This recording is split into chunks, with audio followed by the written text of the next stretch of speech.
Do you like freedom? And will you join us? Do you want to find the lost city of Atlantis?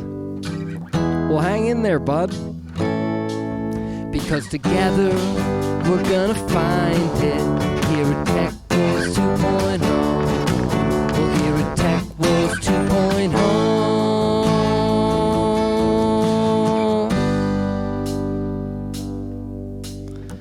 The lost ancient cities of your ancestors' past will be brought to the horizon of our surface-level panopticon. Boof and Warren won't do you wrong. You can break the cuffs just like I did here at TekWars 2.0.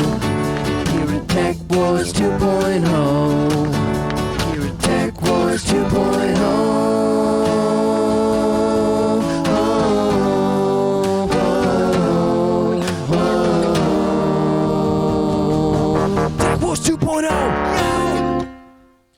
Hey everyone, welcome back to another episode of TekWars 2.0. I'm here with the co-founder of Twetch, Coin Yeezy. It's an honor to have him on the podcast. I'm very thankful that this Renaissance man has blessed us with his presence on the TekWars 2.0 hot seat. He's a man of many hats, many projects, and a real future-focused person. So Josh, thank you for coming on. Thanks for having me. John, I wanted to ask you, I'm here with my co-host John. John is back from his absence on his last episode. John, how are you feeling these days? What's going on with you? Not so good. Well, like 2 weeks ago, I got pretty sick. We talked about that on the pod, and then it was kind of going away, but not really. I was really tired, and then as of a couple of days ago, it was just hitting me like a train. So that's why I was absent last time, but I'm getting through it. Oh man, well, I'm sorry to hear that. I hope you feel better. It seems like the Advil is working wonders for you, though. Yeah, it is. So with Josh here, we're going to get into a couple of topics. We're going to talk about meme markets, Twetch, Uranium, information capitalism, data ownership, and all things of that sort. So, Josh, where would you like to start on this? I guess actually, I have a question for you. How would you define a meme market? Meme market can be defined as a place where people who create original content are able to own and trade that content directly with those who interact with it. So just like any other type of market or store, people are able to create certain art pieces, in this case, digital art, and actually monetize, trade, and sort of be able to manage the digital ownership and rights to that directly in the internet, which isn't really done well sort of up to this point. That's really interesting. So you, when did you become the co-founder of Twetch? What was the inception of this idea? And can you tell us a bit about for the audience that might not be as familiar with it, about what this whole project is? And I was on it. You sent me an invitation, and I thought it was really cool. It's like transactional content. I don't know how you'd put it, but it's a content platform for people to post, almost like a forum, and each piece of content is transactional, so you can actually own your content, your data, and get paid for the content that you're posting. Am I right about that? Yeah, that's pretty good. Originally, sort of the Twetch concept was just an interface to Bitcoin. The idea of having, what it's really starting to become is sort of this decentralized Twitter, if you will, a decentralized social network. And that idea had been floating around for a long time between me and the co-founder, sort of separate but together. I had met and known the co-founders of Twetch, specifically Aaron and Billy, for a number of years, a little bit of time before we actually put it into action. And we were always sort of talking about these concepts of decentralized Twitter, running your operating system from Bitcoin and things like this. And we got our first start at it when we met our other co-founder, Ben. He had started a small little service where you could basically archive a tweet and it would post it to Bitcoin, be hosted on Bitcoin. You could go and get that data from the blockchain. And we instantly knew that all the pieces sort of came together for this concept. So we quickly jumped on a prototype for Twetch that did exactly that. You could archive tweets and post like simple text to the blockchain. And it's sort of evolved now into a more sophisticated interface, though it's still pretty early. If you go to twetch.com right now and give it a try, it's in a beta still, but you can get on there and get access by requesting an invite. And what you'll see is something a lot like Twitter, but all the information is archived by default. Every interaction is a microtransaction. So, for example, a like is 5 cents. So you like somebody else's content, it's 5 cents to them. And we have this thing called branching. It's a lot like a share or a retweet. And that branch, you pay a few pennies, you then share it into your feed. And if somebody likes or replies to that, it actually pays the original owner and you. So there's sort of this profit share mechanism that starts to happen through viral content on Twetch. And that's sort of the early phase of Twetch. It's just proving that you can do things like advancing the concept of data ownership, where when you post something on Twetch, it's archived automatically. It's signed by you, which is essentially a public signature, Bitcoin signature that goes on the blockchain. You could say, hey, I did that. It's not perfect for data ownership, but it's a start. And the cherry on top is the fact that there's a lot of content creators out there, even like you guys, that are making stuff, and they need a place to sort of foster some kind of early profit and revenue. And Twetch is just perfect for that. So we've seen a lot of success sort of in our first year. We're just about a year old, and people are really loving it. That's really cool. That's really incredible. For someone who's not the most computer science educated, I have maybe a stupid question. So I know that the Bitcoin blockchain is an immutable ledger, and it stores all of the transactions. The ledger is visible for everyone to see, but I didn't know that it can store data, like images, or you said I could upload this podcast specifically to Twetch. Is that stored on the blockchain, or how does that work? Yeah, well, there's layers to this, but really, to put it simply, you can associate a transaction with information. So Bitcoin, even if you sort of think about it and break it up, it's like Bitcoin information creation, sort of, you can start to really go back in time and look at the original creation of it. And it really did facilitate these types of things. So there's Bitcoin sort of in the popular mainstream version of it hasn't been really sold as this place of information markets, of trade, a way of managing data storage. But it certainly can do things like that. And I think it's going to, over these next few years, it's going to start to reveal itself to people that Bitcoin has a lot of possibilities outside of being this, sort of digital currency, digital gold meme. Actually, it's really powerful. It has a lot of features that people can benefit from, and it allows you to do things like Twetch. Without Bitcoin, Twetch would not be possible, mostly because of the microtransactions that it enables with low fees, and the fact that you can start to look at new ways of distributing and archiving data. That's really, really interesting. Bitcoin is Satoshi. The new world of Satoshi that we have entered into is really one of many wonders that has opened up infinite doors for everyone. And like you said, it's looked at as like a digital gold meme, but I think those people are going to be really regretful for their doubts of what the capabilities are with Bitcoin and information markets. It's incredible. Well, people sort of dumbed down the concept because they really, really felt the need to sell it to other people.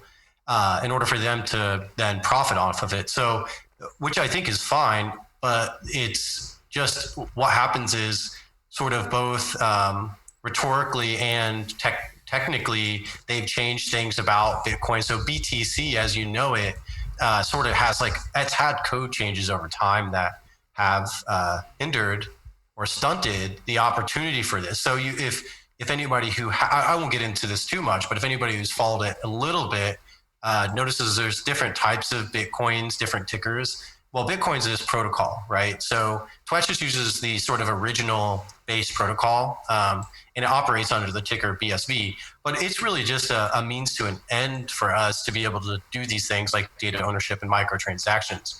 And what we found throughout that process is that it's actually a really undervalued thing, we think, with this certain Bitcoin approach with BSV. Just using the sort of original cosine of Bitcoin, it's really funny how it works.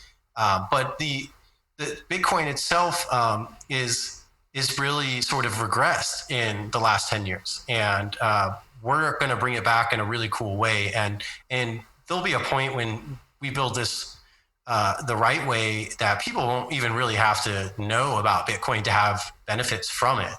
That's really a part of our goal with Twetch, is that we're just using features of this technology. And you don't have to be sort of a Bitcoin religious about Bitcoin in order to enjoy Twetch. So if I'm getting this correct, I mean, I've used both BTC and BSV, and I notice when I'm using BTC, my transactions, the confirmation time is painfully long. So I guess that would explain why you guys go ahead and use BSV on the Twetch app, because when as I said, I got the invite from you and I was signing up with Money Button, and my deposit was almost, I mean, it was instant. As soon as I sent it, it showed up. So is that why you use BSV? Is because it's with the microtransactions on Twetch, it's all instantaneous? Yeah, that's right. So BTC it's really simple. They essentially changed the code to hinder how many transactions can fit in what's a block. It's just a sort of a piece of data with transactions in it. Well, they just said, well, we're going to hard cap how many of those transactions fit in a block. And that just bottlenecks the network, how fast it can operate. It affects the fee market. So it actually pushes the fees up when it's used more. And BSV is just these original sort of design of it, where it says, well, like the blocks can get as big as they want. We prefer high traffic and microtransactions with low fees. So we're just utilizing that. I mean, it's working great for us. And we've sort of had an early start on actually what we believe using Bitcoin in its original thesis. So you'll notice really quickly, anybody who uses it, and a lot of people try Twetch as their first experience with Bitcoin SV, they realize really quickly, wow, this actually works. Yeah, that was my first interpretation. Was I'm not gonna lie, I was a bit skeptical because of all the Craig Wright debacles and whatnot. But aside from him, I mean, as a person, that's separate from the protocol, and it's the product itself, the protocol itself, really does speak for itself. It does allow you to do an insane amount of things on the internet that I don't think people could be building things like Twetch on on the Bitcoin Core protocol. Would that even be possible? No, I mean, we tried. So I've had experience just sort of tinkering with blockchains for many years. I started getting interested in Bitcoin in probably like 2013, 2014, just heard of it and was generally interested in the concept. It was sort of PayPal's, but it was computers doing the work instead of people. And I thought that was really interesting. But BTC just sort of, it really had this moment of takeover by certain people with certain ideology that conflicted with sort of the original layout of it. And turns out it works fine. And we're just doing that. We don't really have anything to do with like Craig Wright or whatever. He seems to know a bit about Bitcoin, but we don't, we're not so we don't base our investment or our business on somebody else. We're trying to solve real problems for the real world. And so we just used logic, and we came to this conclusion that this is working, and this is what we're going to run with. So I'm on Twetch right now, actually, and I had made the account that the co-founder we're here with, Josh, gave me the invitation for, and I posted my first Twetch was, this is my first Twetch, and I'm excited to be here. And I posted the famous TekWarriors William Shatner TV show photo with Walter Bascom and his partner in crime. And I've just logged back into Twetch, and I have a bunch of notifications, a bunch of people welcoming me to Twetch. People have branched from this tweet, branched the interaction, and I see just deposits of these microtransactions going plus 04, plus 08. I mean, just tons of them, plus 015.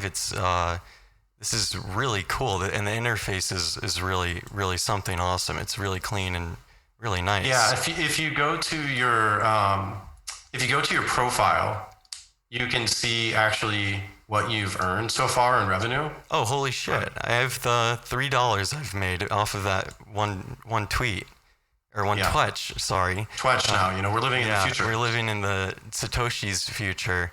This is really cool. Okay, I really am going to start using this a whole lot more. This is really something to be very excited about. So you guys use Patreon, is that right? Yeah, we use Patreon and Gumroad, but Gumroad has a lot of UI issues and whatnot, and none of them are very good. It's easy to get kicked off of Patreon, and yeah, that's right. The sort of conceptually, the difference would be Twetch. So when you receive those payments, Twetch never actually has the money. It's a user sending you the money. And so there's already sort of that big fundamental difference of how this works. It's a peer-to-peer thing going on. We call it friend-to-friend technologies, and we just sort of enabled in this interface to make it really easy for somebody to pay somebody who made content.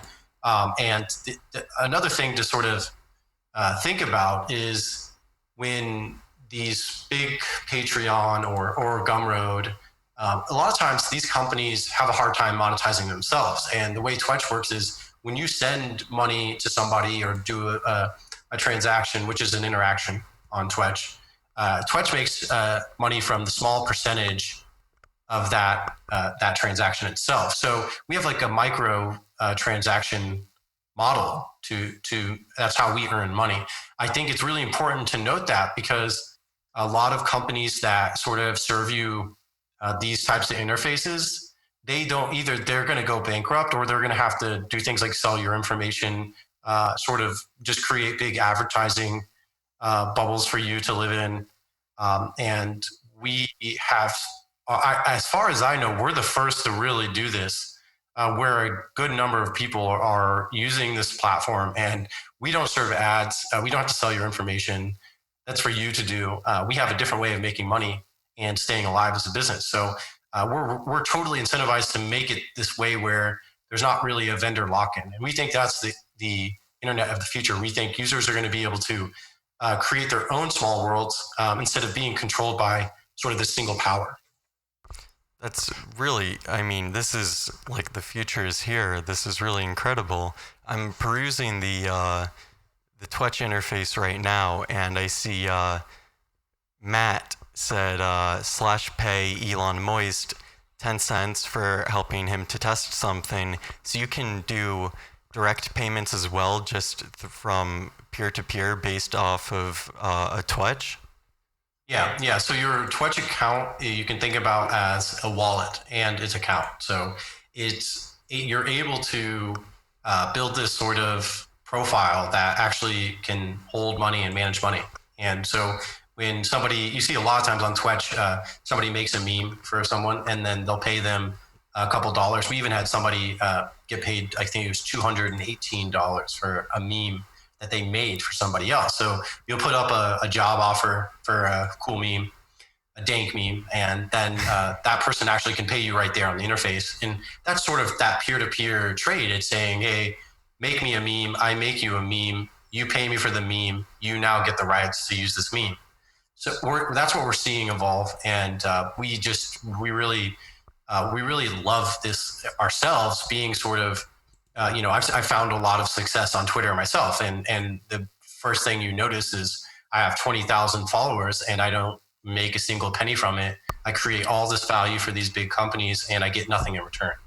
And Twetch just allows you to make that $1 million on the way to your million followers. And I just don't think there's a platform out there today that's gone as far as Twetch in fulfilling that vision. I think this is something that's going to really take off huge. You said you're just in the beta of it? Yeah, we say, I don't really like to use that as an excuse, but we're pretty early. It's still sort of an invite-only platform. So if you go to your profile on Twetch, you can actually go and see, you have an invite link that you can add people. I think you get it after your second or third post. There is sort of a merit that you have to earn it. But once you do, you can invite people and you'll get paid 10 cents every time somebody converts to Twetch.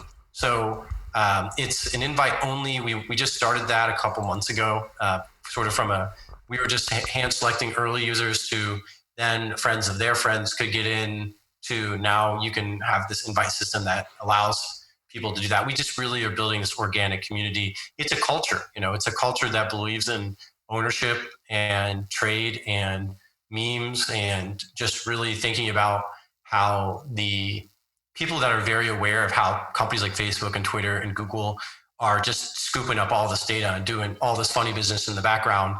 And you just don't even half the time don't know, though you consent, let's be clear, you don't really know what's going on. And this is just a much more transparent platform. Yeah, this is really impressive. I just posted my second Twetch that we're recording this episode right now. I added you. So this is something I'm really excited about, and I would urge the audience to hopefully I can get my merit up and get some Twetches out so I can get some invites out to people. DM me if you wanna get on the platform, because this is a really cool technology and I think it's gonna go pretty far. It's really so cool. I mean, you just branched my Twetch just now. This is like I don't know. It's like a fun. There's fun to it too. When you're using Twitter, it seems like you're using like how Facebook turned boomer. And now Twitter is like the next on the chopping block. I feel like it's almost the boomerdom of social media now. And this is actually I'm having fun just even looking at it. So this is really interesting. Thank you, John. Did you say you have a question? Yeah, it's just in reference to something Josh said earlier. So you said something along the lines of that they, I guess, limited the amount of transactions per block on Bitcoin, and I guess that's what makes the transaction confirmation so slow or something. But I was just going to wonder, when you say they, who are you referring to? Because this is where I get confused with Bitcoin, because I guess it's just the whole idea of decentralization, but at the same time, people can change it. I just was wondering if you can go into that more. Totally. That's it's a good thing to like be critical about. Is look, the decentralization thing to me is just completely propaganda. It's really what it is a small group of people, just like the Federal Reserve or anybody else, these money printer guys. It's no different. There's a small group of people who have a certain ideology that took over the GitHub, the code base of BTC we're referring to right now. They made changes, and one could argue changes that benefited them and their sort of business models that they were trying to push to the Bitcoin consumer. Yeah. And what it ended up doing is limiting how many transactions get in a block, like you mentioned. And you can just sort of think of this as like any type of economy at scale, or anything that sort of can happen at very large scales, you get reduced price and you get all these nice benefits of the fact that a lot of people are doing it. Well, they just said no. And they said, instead, let's go ahead and cap this. We're going to sell you these other types of apps and implementations that do microtransactions, but not on chain. Well, it really just eliminates a lot of the benefits and features of Bitcoin itself. So they've really bastardized the code BTC. And, I've just sort of found myself through just critical thinking over time. I was very, very much a person who was saying, I don't sell Bitcoin forks. I never have been really a trader. I've just been an entrepreneur. I've been interested in Bitcoin, and I kind of hung out and just had a good look at what was going on throughout time. And I just eventually came to the conclusion that just through trying and building businesses, that BTC it's been completely wrecked. So they as a group of this sort of cabal that came about, took over the code base, started censoring people like Satoshi and similar minded people, and really took over the propaganda machine of BTC to put it in their favor. And now it's just basically economically retarded. And I think over time that's going to really start to show. Though today, BTC might be at $8,000 and BSV might be at about $200.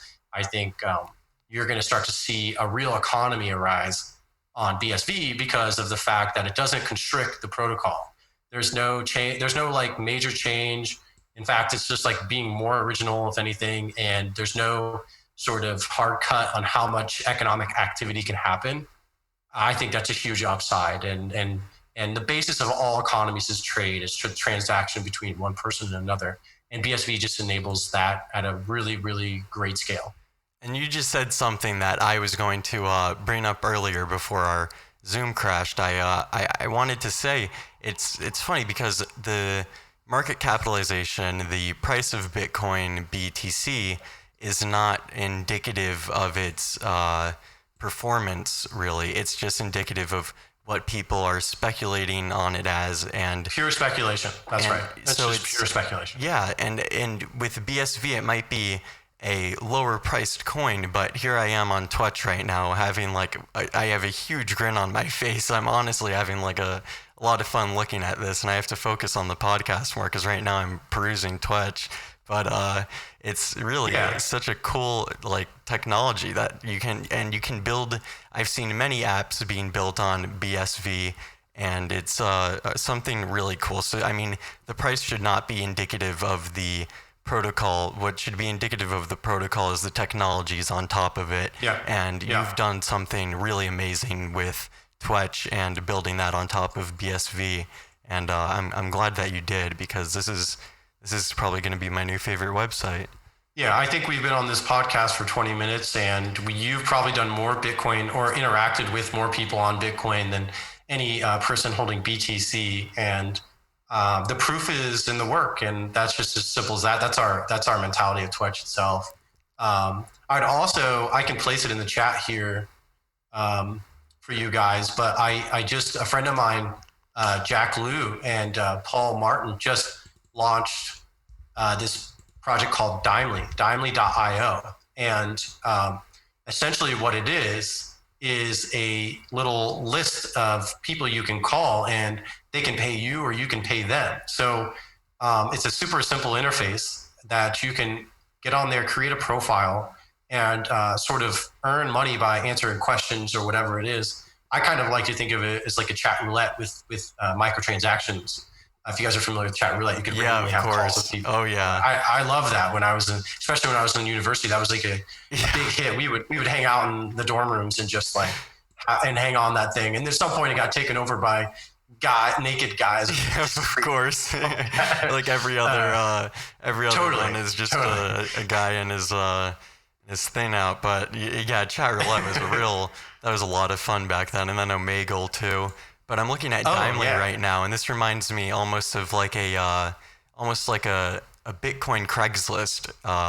to Sure, yeah. So if I you had can do video conference and stuff on there too. So oh really? It's really clever. And this can't be done anywhere else. I really think it's so exciting to be working as an entrepreneur in Bitcoin, and all of the great ones are in BSV, and it's like a project like this comes out every week. It just really seems like that. It's such a rapid pace, and I think Dimely is a really good project. Twetch has done really well, like sort of advancing the concept of microtransaction and data ownership. Dimely is just a different take on how you can earn and trade your time for money, sort of the information market, right? Right. And I really, really like the concept. I've been using it every day for it's really the last 2 days. It's only launched 2 days ago, but I've been getting on there every morning. I just take a call or call somebody, and I just kind of look at it. It's like, well, I was going to have these calls with people anyways. Why am I not like actually paying them or them paying me? Yeah, it just makes sense. Yeah, exactly. It's just simple logic. I mean, that's really cool. If I had like questions with my philosophy major and my homework or something, I could go on Dimely and ask someone on there to help me out. And with these microtransactions, it's really a cool ability to, I mean, it opens up a lot of doors of possibilities. It's so cool. I wanted to ask you about Urbit. I know that, or I hope I'm not mistaken, that you have an Urbit marketplace. Yeah, that's right. Sort of a side project of mine with some friends, and we sort of got turned on to concepts like Urbit as well, which is I think lately they've been working on an operating system, which I really love the concept there. That where you sort of run your own stack. You can have your own private. The data is yours unless you want to sort of open that up to other people in your network, and you can connect with peers and stuff like that. So I have this little side project, Urbit Marketplace. It sells planets, which are essentially like address spaces. So like they have like unique names, and you can get your Urbit ID. And it's been pretty successful actually. It's urbitmarketplace.com or Urbit Market on Twitter. And people just come in through Twitter and they want to try Urbit, and we offer them a Urbit ID, which is called a planet again, and they can give it a go. That's again, you're a man of many hats, a true Renaissance man. It's impressive. I feel like I have to start getting some projects rolled out myself, and maybe I will. I'm curious about your kind of shifting away from crypto here. You've went on a tweet storm the other day about uranium, and I was just blown away by your intelligence about the topic of uranium. And I wanted to know what that's all about, and what your interest in uranium is, and how that what that applies to. So let's talk a bit about uranium. Yeah, sure. I won't claim to. Well, I'm not an expert in anything. I guess I would never claim that. I hate the word expert, but I'm just really learning live. I'm trying to learn with other people. I'm sharing everything as I'm sort of going through it. So I've just been really on a big uranium kick, sort of throughout this coronavirus. Whether you believe it was a real thing or a real crisis or not, it's been a pretty interesting time to just observe how things work. And one part of that is actually the energy market. So I just kind of, through some critical thinking, came to the conclusion that uranium is probably going to make a big comeback. I think it'd been sort of suppressed by governments and sort of propaganda, if you will, that over time people lost interest in it, both sort of in industry and just general people like us. And I realized that during the shutdown for the viruses, that mines were shutting down, a lot of operations were shutting down. And at the same time, a lot of countries, it became very obvious how dependent they were on other places for energy, like oil and gas. And I just find no matter how hard I try, that uranium just seems to be the best place to end up when it comes to really clean and efficient energy for the world. It scales. It's something that we know how to get. I mean, it's something that we know how to use already, and it has a lot of benefits. So I've been just generally like sharing my outlook on that. I think sort of over the midterm, we're looking at a really big opportunity for uranium companies to do well and get some new sort of energy behind them. I think that the United States government and governments all over the world are going to start to look at uranium more seriously again after having these shutdowns. So I've just been building up as much knowledge about it as I can, so I actually understand what it is I'm going to invest in, and sort of through that, I started thinking about, really the inspiration came from Bitcoin, and I started thinking about a monetary standard that could replace things like previously gold and now fiat. And then there's a lot of people who advocate for the Bitcoin standard. And I thought, well, maybe even a better standard than that would be uranium itself, because you can actually, the atomic fission can convert uranium directly into energy. So energy is this, just basically the ability to produce things, to do work. And because of that, uranium is a much more logical place to end up when it comes to thinking about economic value. So I had this funny thought through like a bunch of random Wikipedia and articles and research papers on nuclear and uranium that this actually could be an interesting idea. So I just put it out there on Twetch and Twitter, and a lot of people seem to be interested, or like it caught the interest, made people think. And yeah, I'm just continuing down that rabbit hole really of what can uranium do for us. And I think it's going to be really, really exciting.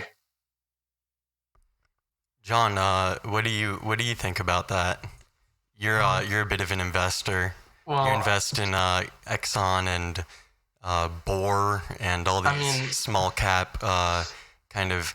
I mean, the oil's markets have tanked, and we saw this as a time, or John saw this as a time to buy up, because he's assuming that. I mean, I'll let you speak for yourself. I'm sorry. Yeah, I mean, I don't really know what I'm doing when it comes to like investing in energy and stuff like that. I guess thought it was trendy or something, because I guess I just assumed that what goes down must come up. I mean, I've said this before. I say it like it's a joke, but it's not even really a joke. I just invest the way I would in like GTA 5. But Josh, I was just going to ask, do you invest in uranium? Yeah, I mean, I'm not really here to tell everybody about my portfolio or tell them what to invest in, just to be clear, right? But I'm actively sort of putting my money where my mouth is in terms of this type of stuff. So I just like to, I like to invest in things that can actually have a better outcome for the world. And I just think like energy is a very obvious one. Even if you're investing in oil or gas, I think you could come to a similar conclusion, right?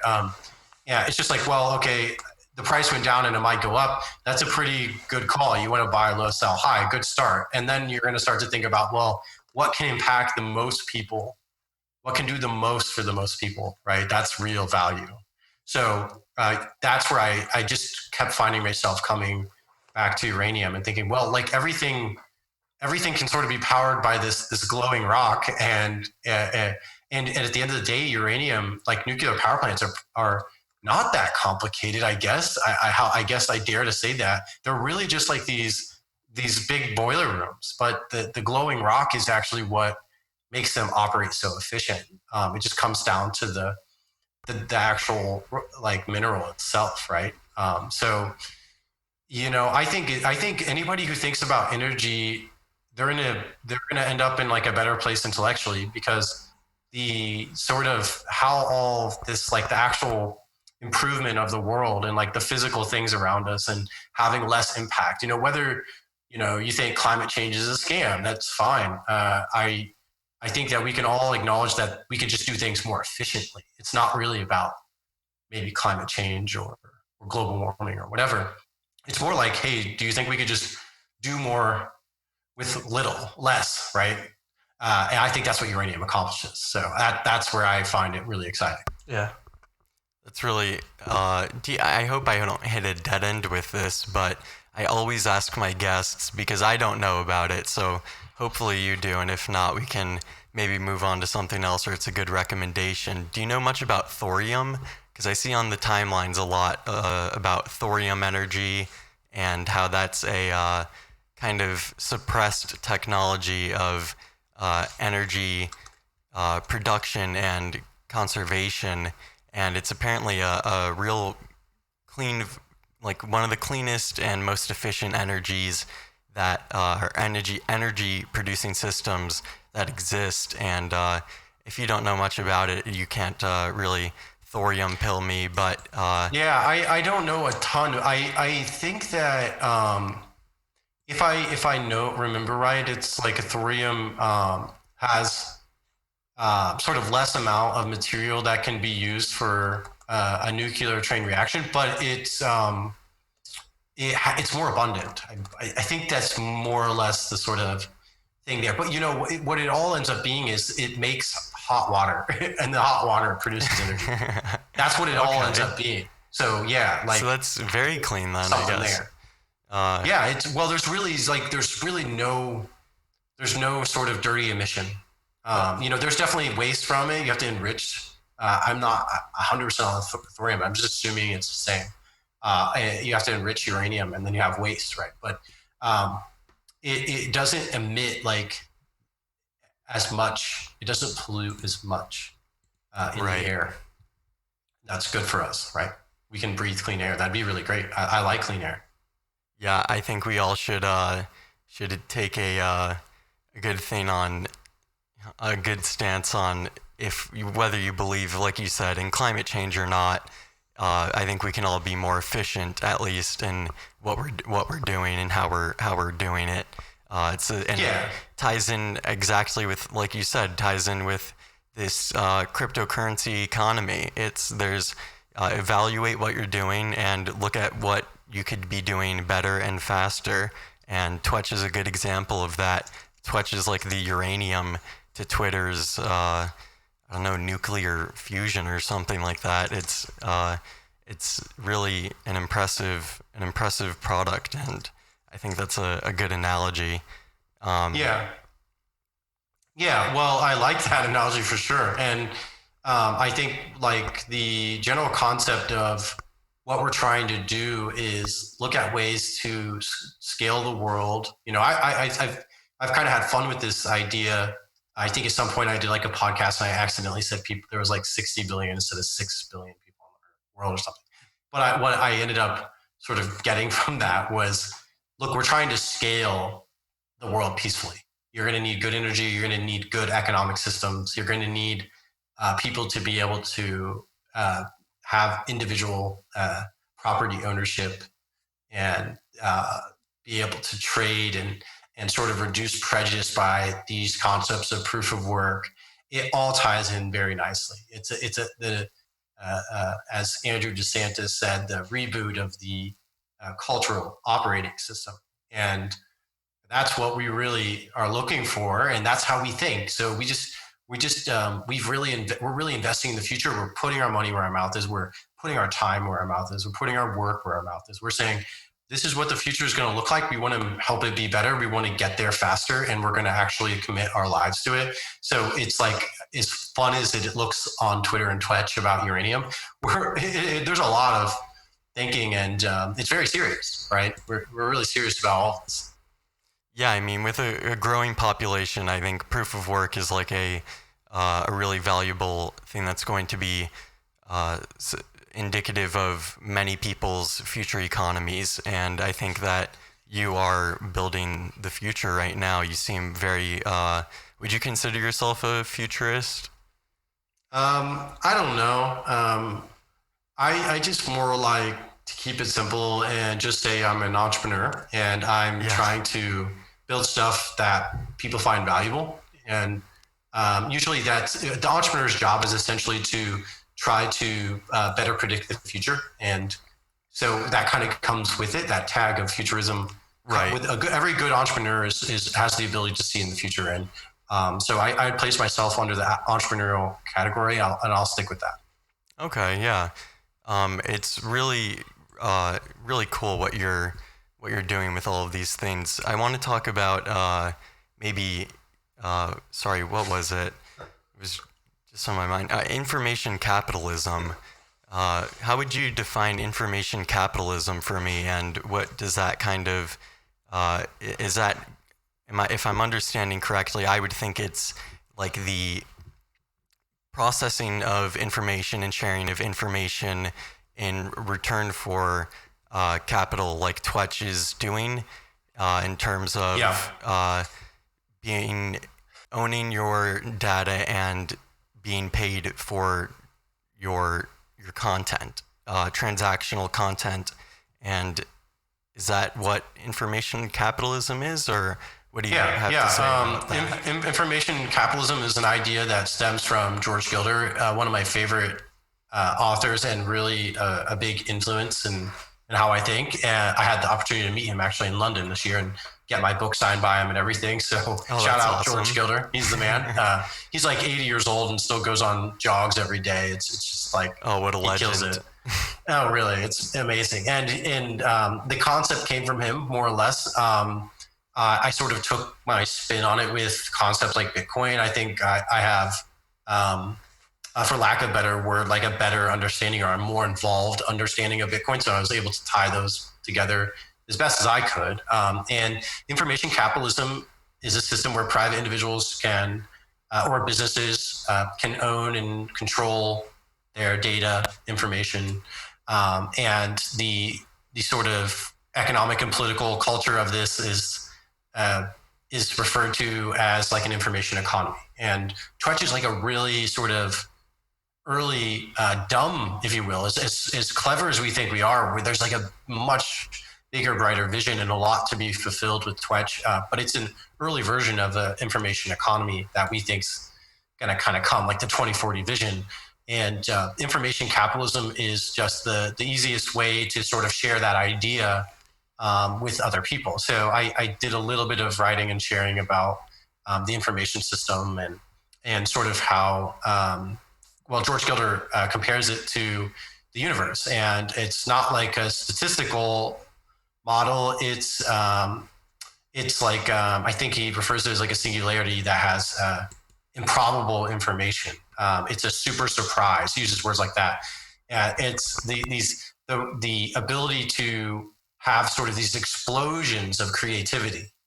That's what we really want to enable. That's really, really what makes a powerful and helpful economy, effective economy for people. So I try to take these concepts and put them into sort of product form. I try to make companies and softwares that, and sometimes hardware, I'm working on that part, to actually fulfill that vision of information capitalism and the ability of people to be able to use their knowledge and their creativity and actually benefit from that directly.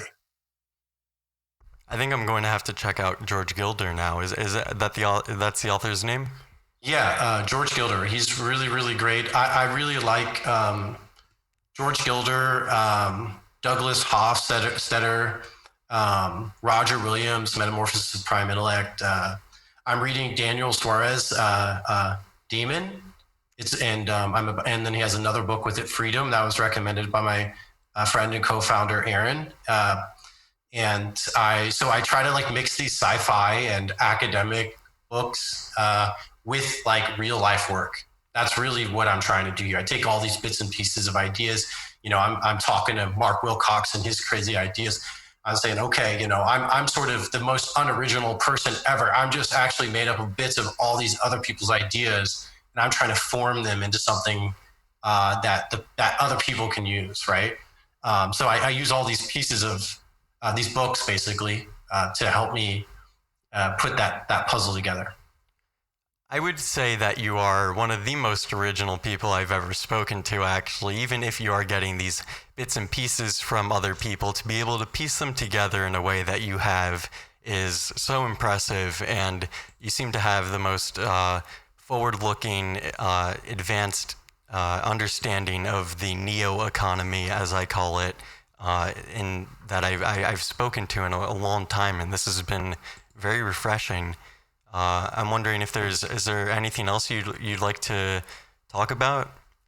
I would say the sort of last bit is like I'm trying to maintain and also surround myself with people of optimism. And I think anybody that sort of finds himself in this techno futuristic world tends to be surrounded by pessimistic views, such as Elon Musk, for example, believing that sort of the Borg and the artificial intelligence is going to take over and replace humans. And that's actually not how like intelligence works. And we don't live in the simulation, or maybe if it's just a metaphor, I can play with that. But to use it as sort of this fear mongering tactic to say, look, we've accomplished all things we can accomplish. Please let me be in charge. I know what I'm doing.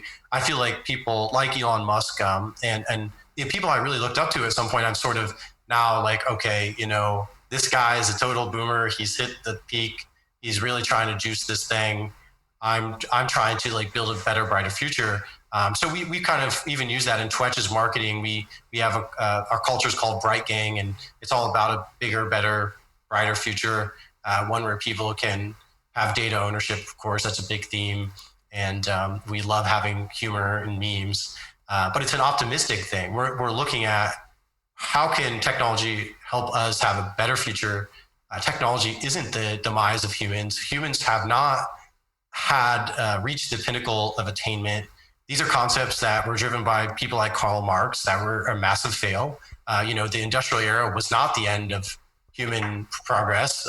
And I feel like the same thing's happening with Google and Elon Musk and Jack Dorsey and these kind of figureheads. And I think that everybody has an opportunity right now in 2020 to help build this better future. And all it takes is, a little step. Try Twetch, try, Urbit, try these new concepts to just start to get your head in the right place. And you'd be really surprised about what you can do as an individual. And I'm really excited about the future. And I hope that more people are more excited now. There's been a lot of fear going on. And yeah, this is a crazy time, and it's good to have. It's just your energy is so optimistic, and I like to consider myself a happy and optimistic person.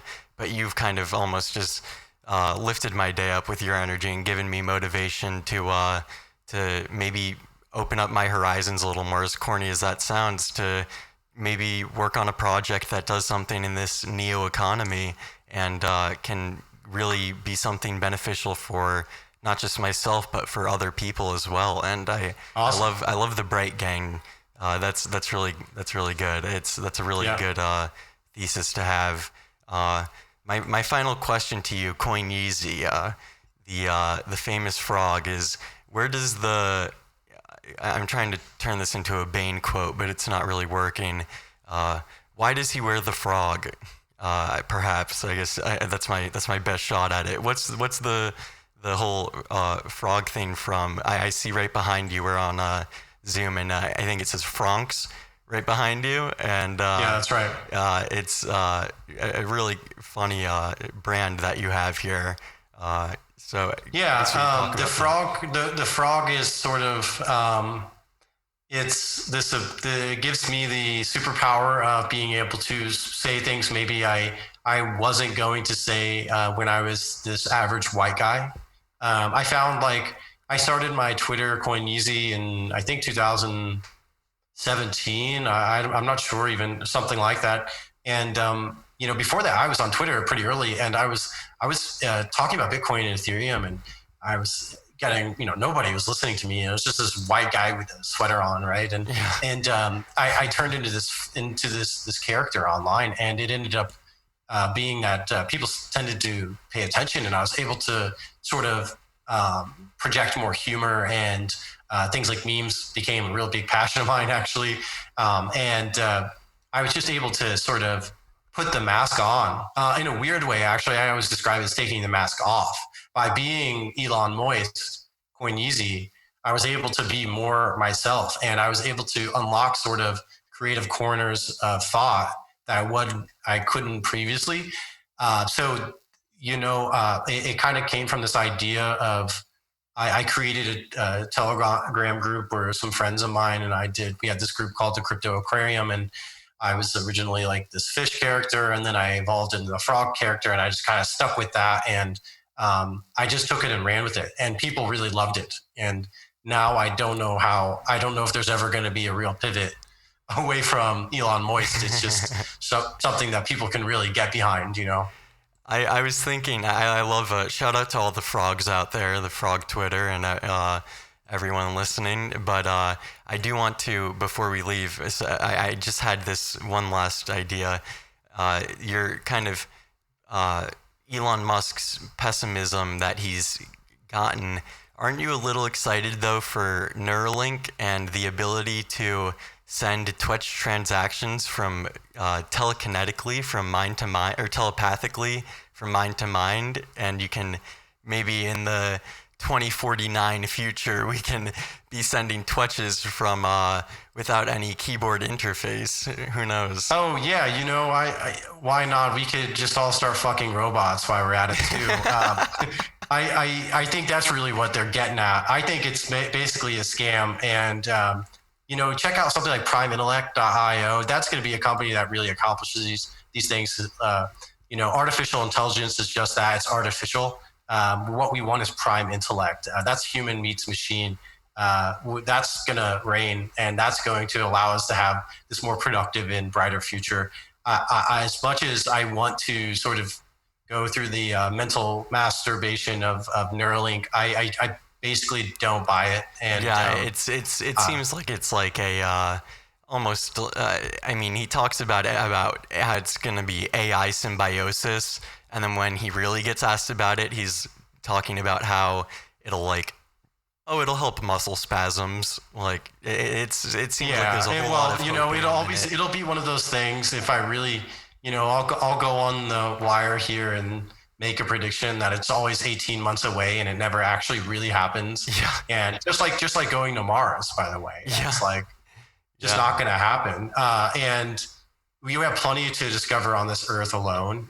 Look at the oceans. Hello. And I think that this is all just like a goofy sort of end of a cycle. I'm a actor on a stage kind of thing, trying to milk this opportunity, this success. I mean, don't get me wrong, Elon Musk and all these other guys, that they were really successful and did a lot of great things, but it's just really the end of their time, and it's our time now. And there's a lot of people out there trying to make stuff happen. So I'm out here competing.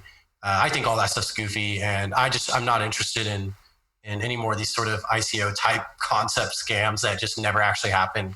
I'm going to build stuff that actually works today and actually can make a difference today.